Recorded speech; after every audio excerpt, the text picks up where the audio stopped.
Hey, Batten! Welcome to Batten Builds Bridges. We're your hosts, Meghan Clancy, Catalina Perez, and Jasmine Rangel. This is a Batten podcast where we will delve into various issues that current Batten students face and how they relate to our identities and policy areas of interest as future policymakers.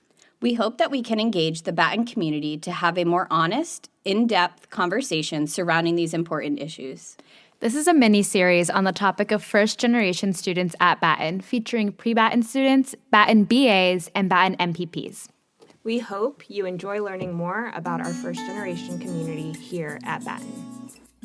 For our fourth episode in this series, we interviewed Tesse, a post-grad MPP in Batten. So yeah, Ben T's class of 2021, first gen. Oh, nice! So you'll graduate with our class. Yeah, exactly. Cool. Sorry, it's I mentioned this briefly, but I took a year off, and so I'm still trying to like reorient myself to or figure out how to describe what I am. It's fun. So we'll see you in our classes next semester. Yeah, for sure. Getting really excited for Econ 2 and RMDA and all that stuff. Yeah. Nice. We are too. So Ben, could you speak a little bit about your experience as a first gen student at Batten so far? At Batten, so yeah, it's interesting. I think my experience as an undergraduate student, so I went to VCU undergrad, has been a lot different than my graduate experience. It's just, I remember going into undergrad, I had literally absolutely no idea of what I was doing. Wasn't even sure that I was in the right major. I just knew that I was supposed to pick one, and so therefore I did it. And then there are all the kind of logistical aspects of college, financial aid, things of that nature that are just really confusing. And so having those 4 years under my belt and then coming into graduate school definitely was a benefit, obviously. But I think for me, the sharpest, the thing that sticks out the most in my experience at Batten as a first-gen student is the, how do I say it, like the country club atmosphere that I get from UVA's campus. My mom is a kindergarten teaching age. She was stay-at-home for a majority of my childhood. And then my dad is a wholesale landscapes plant material salesman, wholesale plant salesman. And is a landscaper by trade and does, really or fairly really well now. I don't know. But, that was not always the case growing up. And so anyway, just as that as a background, there's definitely a country club atmosphere, I think, to UVA. It can feel very separated by class.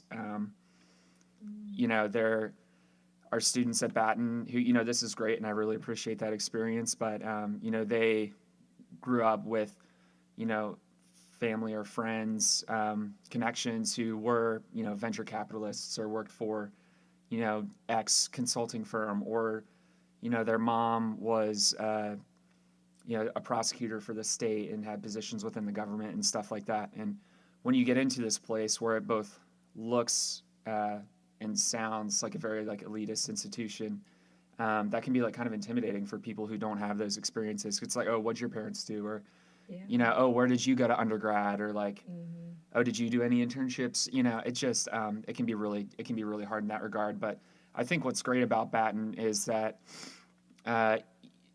even if that wasn't always kind of like this affirmation from students, not because they consciously like divided between those who had wealthier backgrounds or, more like connected backgrounds growing up versus those who did not, the opposite. I don't think that was like a conscious decision at all because everybody's just trying to do their own thing. I think the professors do a really good job of affirming those who, are here and who have gotten here. And I think, from day one in Chibo or whatever they call it now. Still Chibo. Still Chibo. Yeah. Okay. They do a really great job of, I'm sure that there's some of, I'm sure that there's some of you in this room who, think that you're an imposter, that one day we're going to figure you out or that you got in here on accident. But you got in here. So if you were smart enough to fool us, if that's something that you actually did, which you didn't, then you're probably smart enough to graduate from this program. And so, that's comforting.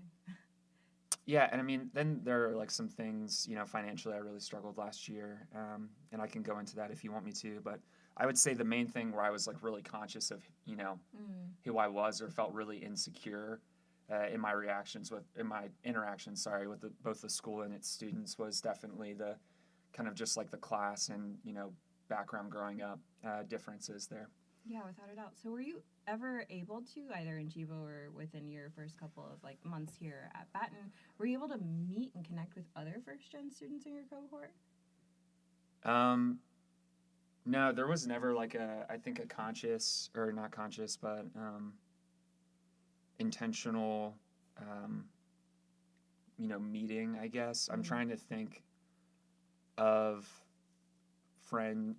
yeah, I mean, I'm sure like off the back, I just can't think of it off the back of my head in Yeah, this no, setting, but that's- I'm sure like I have friends who are also first gen students, but that was not something that, I remember being a thing when I first, got to Batten or, in Chibo in the early months. So Yeah, yeah, for sure. Do you think you would have benefited from having like a formalized meeting with other first-gen students? So now that you know that myself and Megan and our friend who will come in later, Catalina, that we're first-gen students, it's kind of, at least for us, it's kind of comforting to know that we have some kind of community that knows the experience of first-gen students. yeah, I think it's definitely helpful. I would be for a venue where like everybody could share experiences. I think there's a lot of space at Batten to learn about like professors and what they're doing and things of that nature, or like second year students and the clubs that you should join or what have you. But I think that it would be cool to have a venue where there could be like a highlighting of the various experiences that Batten students have come from, I guess, including like those of first gen. Because now that I think about it, I've never thought about that. I've only thought about like institutional or administrative things that the school as a body itself could do. But I think that would actually be very useful just to like kind of get that out of the way of, even if there are things like outside of this school, as like, the Batten School of Leadership and Public Policy that may, make you feel separate or different or inferior. Like within this building, like there is, a place and welcome for you and shared experience and things like that. Yeah, for sure. So backing up a little bit, during the application process, did you find it challenging, or what do you think were your biggest needs as a first-gen student during that process? I think as a first gen student, the biggest thing to me, so I guess I'll put it like this. So just because undergrad like informs the experience that I had in graduate school, I'll go back and talk about that a little bit. Is that okay? Yeah, no, that's perfectly fine. Yeah. So when I applied to undergrad, I engaged in what I like to call like academic foolishness my freshman and sophomore year of high school. And then so going into junior and senior year, I definitely had some catching up to do. And so I never would have even sniffed a place like UVA coming out. Like I didn't even try because I just didn't feel as like I had even a shot. And so the only two places that I applied to were VCU and then Radford University, which is in outside of Blacksburg. It's in Radford, Virginia, I think. So going into VCU, I had literally no idea what I was doing. I just knew that was a school that looked cool, and so I applied to it, and then like literally prayed that I would get in. And had the mindset that I would do everything that I could to prepare myself to do whatever I wanted to after VCU, be that, at the time I thought I wanted to be a physical therapist and an athletic trainer. So, if I was going to prepare myself to go to VCU's PT school, which is top 20 in the country, and, that's a good thing to do. And then fast forward 4 years, realizing that I wanted to do some slightly different things. I decided to apply to UVA and William & Mary because I thought, I guess I don't know if this is really answering your question, but I decided to apply to UVA and then William & Mary subsequently because I wanted to challenge myself and see if I could go that next level. Because to me, UVA wasn't necessarily like a place where, maybe anybody like, the best and brightest like first gens went to and thrived, or the best and brightest low income or honestly like country club kids went to. And so I wanted to see if I could do that. And I guess the biggest thing that I needed was affirmation that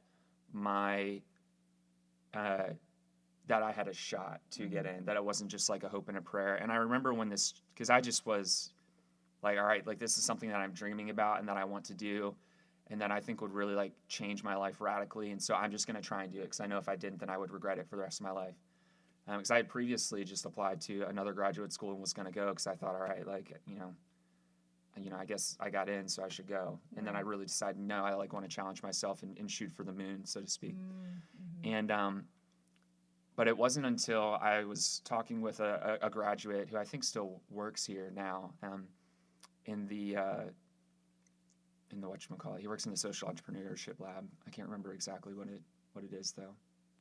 Anyway, Pay for Success Lab. Sorry. Oh, cool.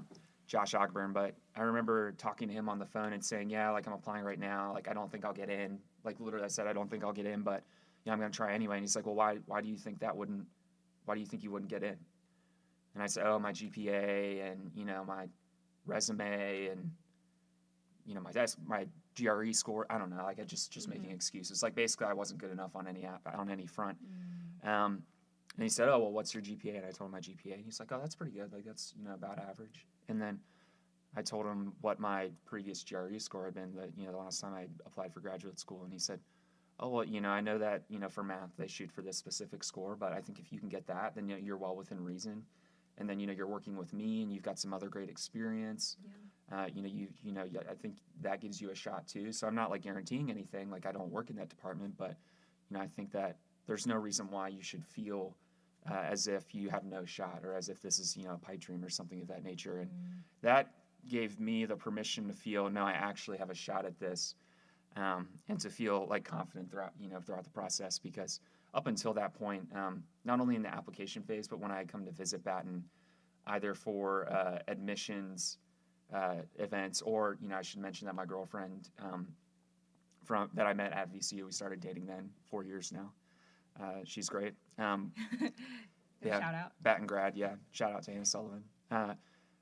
Even when I had either visited for admission stuff or I had just been visiting her, and I'd want to be involved in her life and to see what's going on, and so I would come and sit with her while she was doing homework or whatever. I would feel very like I'm an outsider looking in, I didn't belong or whatever. And so anyway, that talk with Josh and then subsequent interactions with admissions staff really gave me the confidence or the permission to actually believe in myself, and then I had a shot into getting into the institution. So I guess to wrap that all up into sorry, I ramble on it. No, you're totally fine. It's a good story. To wrap that all up into a package, I think the biggest thing that I needed as a first-gen student was honesty about my credentials, my resume, GPA,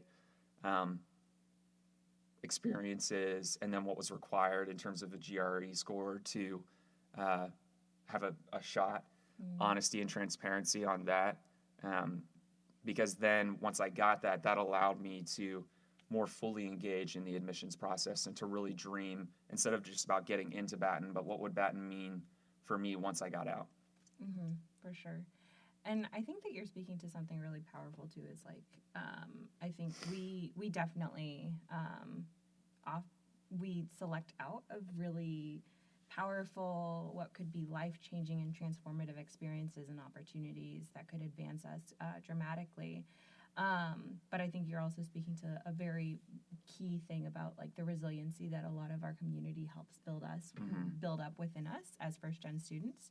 But do you feel like Batten could support first-gen students in the internship process so that they don't make that mistake of not applying to an internship that they just kind of select themselves out of? I have this, to my own horn, I have a tremendous story for this very specific question. So I remember when I first got to Chibo, and the postgraduate students had walked over with Christine Nelson to get our ID cards. Oh, yeah. And then we had come back to Garrett Hall and had some time off, and Hannah Rose, Hinz, shout out to Hannah Rose, who's now at the University of Pennsylvania School of Law. Amazing. She was the career services advisor at that point. She, walked out, and Christine introduced all of us to her, and I shouted out, "Hey, Hannah Rose, like, can I get 5 minutes with you?" And she said, "Sure, come right on up." And she said, "All right," we got into her office, and I sat down, and we sat down, and I said, I just wanted to come in and talk to you about internships. Like, not to get ahead of the cart ahead of the horse. I don't know, whatever. Not, anyway, I just wanted to talk to you about internships. Like, I was so nervous. I want to talk to you about internships and how I can, like, make the best use out of you and your office coming in here. And she said, "Oh, great. Like, would love to get started on that. What are you interested in?" And I told her some things, and she said, like, just very matter of factly, like, "Have you ever, do you want to intern for the CIA or the State Department?" Because we have a really good track record of placing students there. And, it's a little late for the CIA. Their process begins really early because of security clearances and things like that. But I think if that's something that you told me you really wanted to do, like, we could give it our best shot.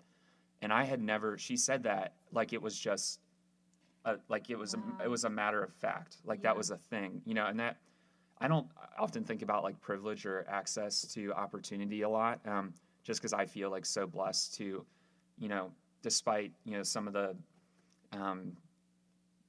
pieces of adversity that I've grown up with, that I still have it just, by my birth and, what I look like and where I was born. I just am, still have things that, a lot of other people don't, not for any fault of their own. And so anyway, when she asked me that, I was like, oh my goodness, in my mind, like, she's really, I had never even thought about doing something like that. I had actually, but I just had never thought of it as an actual possibility. And it was in that moment that my dreams about what this place could mean for me and what I might have the opportunity to do were real, like, they could be actualized. And so I said, yes, I would love to, intern for the State Department. I hadn't thought about that seriously, but I'll do that. And so she said, all right, like, go and look at the places that you would want to apply, and we can talk about the application. And looking at it, I said, all right, like, if I'm going to do this, I want to do it all the way. I didn't really think that this was a real possibility to begin with, so why not shoot for what I really want to do, as opposed to, like, settling for the bureau or the office that I think I could get into. And so I looked at it and said, all right, like, I want to go to the UK. Like, I want to be at the U.S. Embassy in London. I would love to do that. Like, why not?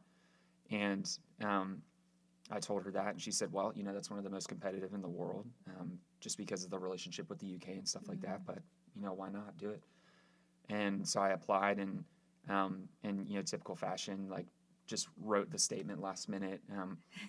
And We've been there, yeah. Well, it's, that first semester, that's all I'm going to say. Yep. And didn't hear anything about it for months, like, assumed that I just, didn't get in or whatever, like, wasn't really thinking that much about it. And then one day I get an email that I literally thought was fake. It was so ridiculous, that said, like, interested in a internship at the U.S. Embassy London, ? And I thought, sorry, believe. But seriously, like, I even remember where I was sitting and opened up the email and said, hey, like, are you interested in an internship? Like, we have this, that, and this. Like, want to do a call tomorrow? And I thought, oh my goodness, yes. And I remember I went, like, directly into Hannah Rose's office. She was, like, meeting with someone for interview prep, and I said, I have to talk to you right now. I'm so sorry. And then I told her, and I did the interview, and thought, oh, well, still not allowing myself. But then eventually I got the internship. And I remember they sent out an Excel sheet of all the other individuals who were there. And it was people from, like, Yale and, USC, University of Southern California, and just, like, all of these crazy institutions that I had never even thought I would be associated with. And then there was me from the University of Virginia. And so anyway, I ended up, because I had some health issues, not being able to, and having to subsequently withdraw, as I've mentioned, was not able to go. But the fact is, like, I was able to have the opportunity to do that internship. And the only reason that I gave it serious thought and applied was because Hannah Rose looked at me dead in the eyes and said, is this something that you want to do? If it is, we can do it. And so that might have just been her. I do think that that could be, going forward, a kind of a conscious process or a deliberate a discussion that you could have with first gen students or students who aren't coming from institutions where they might even think of those as a possibility, because literally all it took was, hey, is this something that you're interested in? Because if you are, we can do it.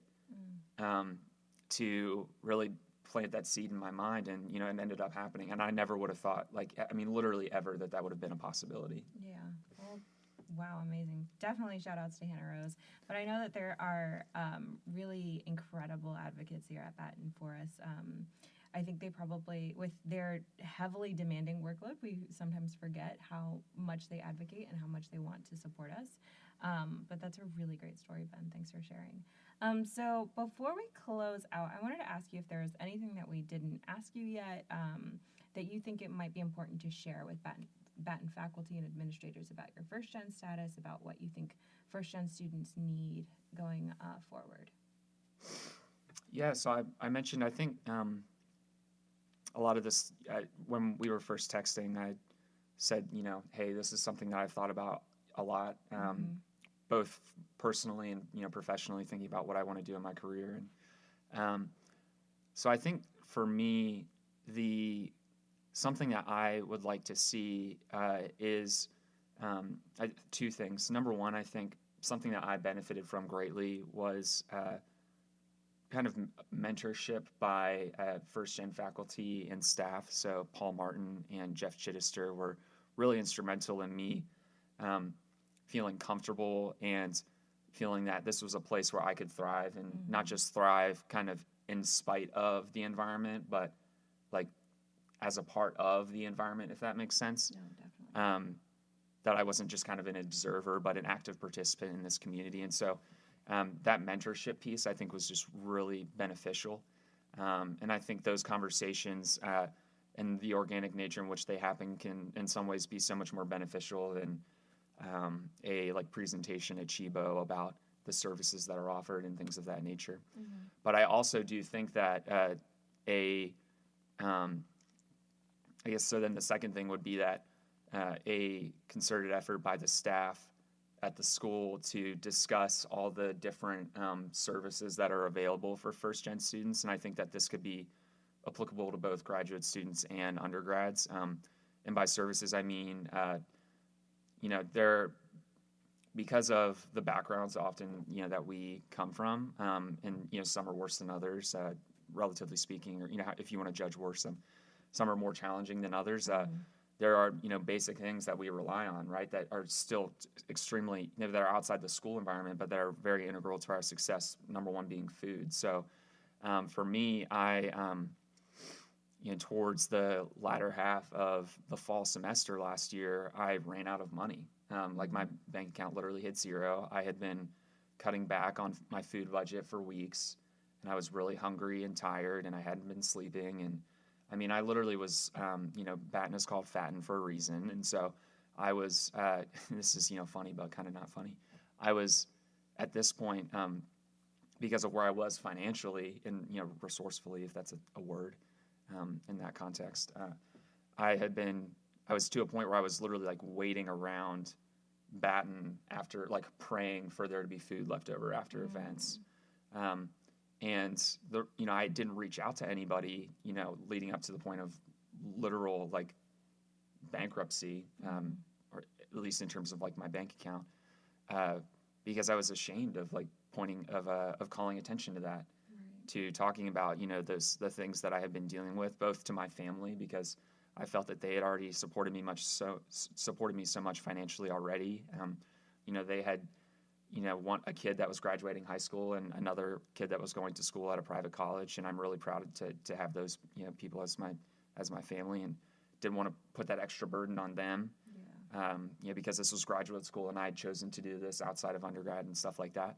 But then also because of the environment at UVA, how many kids are starving here? I'm sure there are a lot, but is that something that's really talked about? And I don't want to say I was starving. I mean, I was hungry. I don't know. And so I remember looking at my bank account and saying, "Oh my goodness! I'm just desperate. I've got to ask for help." And so I went into the office of one of the staff and said, "I need a job. I just can't.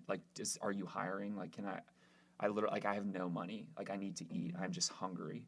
Like, I'm just hungry. And luckily enough, she was hiring for a position, and I was able to get that. But then, like, the check is, coming in a couple of weeks, and, like, I need to eat now. And so I went and talked to another person on staff and said, hey, like, is there anything that you can help me with? And, they suggested applying for SNAP, I think. I can't remember if that's exactly how. I know that maybe I brought it up then. But anyway, I ended up applying for SNAP, which is a Supplemental and Nutrition Assistance Program, food stamps colloquially known. And, that was really helpful, honestly. And it was something that I still, like, had to do all by myself, and was really scary, honestly. Like, you go down and you have to, it's really invasive. They ask you all these questions about your income, which is not a bad thing, but it's just a lot to go through. And especially, if you're someone who feels like alone and doesn't feel like they have anyone with them, it can be, like, really hard to kind of make those decisions and, kind of take those action steps forward. And so anyway, all that to say, like, I think that the school, in addition to providing those mentorship opportunities that can be, like, so integral to first-gen success, at least in my experience and, things that I've read and heard about anecdotally, I think also, concerted effort by the staff to say, hey, listen, like, we're not imposing this on anyone. We're not assuming that anyone is dealing with this.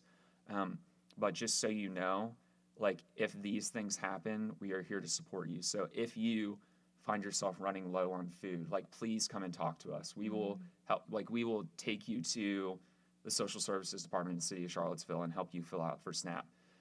Staff helping you out with that stuff. Like, hey, this is an option. Like, you can apply for SNAP, and it's okay to do it. Like, you're working as hard as you can.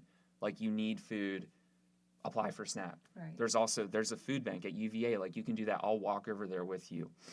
I would be curious to look at statistics for first-gen students, low-income students, and mental health. Like, that's another thing that, I know that we're at the end of the interview, and so I won't get too deep into it, but I had a mental health episode last spring semester. That's why I had to withdraw. And, in the midst of, and one of the reasons why it got as bad as it did, where I had to go to the hospital, was because it was just a lot to, like, think about. All right, I'm in graduate school right now, and I need to go find a counselor. Like, I need to do that now. And so I think, and I did, like, I will say this, I did go to staff at Batten, and they were extremely helpful in connecting me to resources and things like that. But at that point, it was just a little bit too late, and that was no one's fault. That's just what it was. And so I think at the beginning, saying, hey, if you find yourself struggling mentally and you feel like you need to talk to someone, please tell us, and we will help you out step by step with that. We'll be there with you. And so I think just offering all those services up front, making it clear that people are welcome and that they are active participants in this community, and that therefore they can participate actively, I think just would do so much to make this, like, a more welcoming and inclusive environment. I think that the bones are already there. I do think that Batten does an exceptionally good job at being an opening and inclusive community from the staff standpoint. Like, at least that's my experience. I understand that people could have a different one, and that's completely valid. But I just think that having those conversations and putting those pieces together and going the extra step could just go a long way in ensuring success. Because it's what, like, I think about it, like, what can we do as a school, as an institution, to ensure the success of our students? I think one of those things is making sure that we do everything that we can to ensure that the student only has to focus on what they're here for, which is to learn and to study and take advantage of the opportunities. And if that means, having an extra seminar about, hey, these are the services offered, we would love to be, like, having that open and honesty, because we know it happens. We're just not having the conversation. I think that could be a huge benefit. So. For sure. Well, thank you so much, Ben, for sharing your story, for being vulnerable with us, and whoever will listen to this podcast later on about Love Professor Converse. Yeah, yeah, he's amazing. But we really hope that your story and your testimony, it's powerful for me to hear, and I commend you for how far you've come, and I'm really excited that we get to have you in our cohort this next year. Yeah. We have really good people here for you that are ready to support you. But yeah, thank you so much for sharing. Thank you for listening to this episode of the series. We want to thank Ben again for coming out and sharing his experiences as an MPP student at Batten. I definitely want to commend Ben for the strength and vulnerability he shared with us on his very real challenges at Batten and as a first-gen student. I really liked the emphasis that he put on the faculty and staff that we currently have at our disposal. They truly are incredible advocates for us and our success. We just need to have more means to streamline this support network.